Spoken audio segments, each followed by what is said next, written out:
Welcome back to You Heard It Here with Dr. Gary. Today is the 4th of July. Time to celebrate some fireworks, good food, friends, and act like a child. One of the best parts about being a parent is seeing your children truly enjoy themselves, flying through the air without a care in the world. No, I don't recommend trying this at home.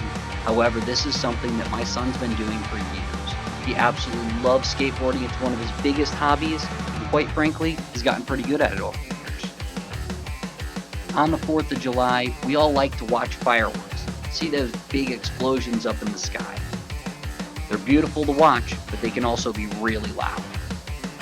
When you're going to your fireworks show on the 4th of July this year, make sure you're bringing your hearing protection. We don't want to cause any damage to the hearing, just to enjoy the beautiful show. This has been You Heard It Here with Dr. Gary. Thanks for watching. Happy 4th of July. Look forward to seeing you next video.